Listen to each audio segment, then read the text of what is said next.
I'm City and State Managing Editor John Lentz. In the fifth and final installment of our Public Projects Outlook, sponsored by Greenberg Traurig, we bring you my interview with Commissioner RuthAnne Visnauskas of New York City Housing Preservation and Development. First, I wanted to ask you about this new pilot project where you awarded it to a certain developer just this week. Yes, so in 2006, the city did an RFP process and selected a developer for a large tract of land that we own out in the Rockaways called Arvern East. It's 81 acres right along the beach. And the developer we selected proposed a very large, was between 1,000 and 1,500 housing units, mostly home ownership.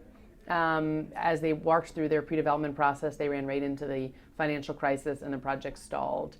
And it's been dormant for some time as the homeownership market has been.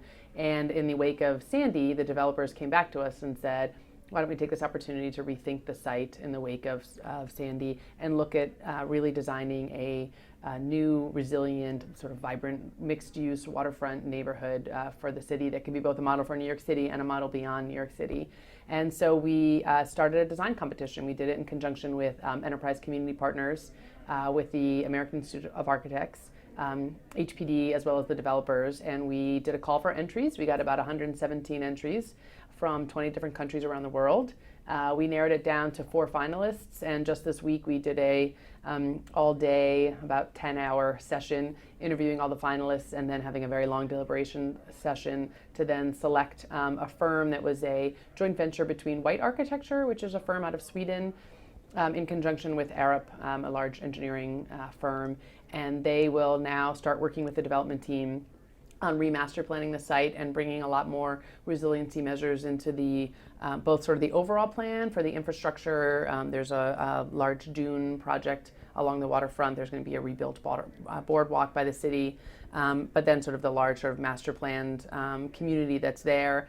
So it's everything sort of from the infrastructure, the site planning, the layout, as well as the individual housing types eventually, and making sure sort of resiliency and sustainability is built into every part of the project. And what stood out about this winning project? Are there any key features you could go into a little bit more depth about that are things that could be done citywide potentially one day? So there were, one of the key features of the actual winning proposal, which maybe was not resilient but was a testament to the team that won, was that they really did a site plan that integrated into the existing Rockaway community. So the site is sort of cut off from the rest of the Rockaways by the A train. And so while some firms took different approaches, this firm really looked at how do we link into the existing fabric of the Rockaway neighborhoods to provide access to both residents of the Rockaways to the beach and also to visitors coming off the A train to sort of make it a sort of porous experience where people really feel that they can access what is one of New York City's great treasures, the Rockaway beachfront.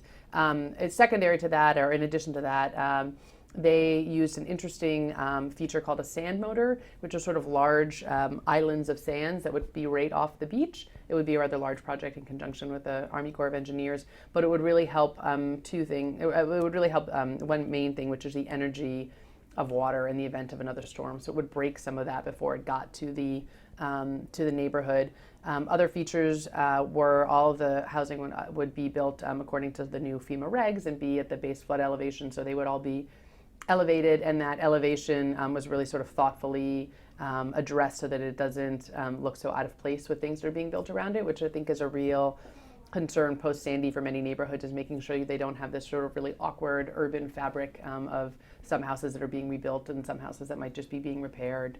So they had a really thoughtful design for integrating sort of a resilient neighborhood in with an actual surrounding context, which is there today.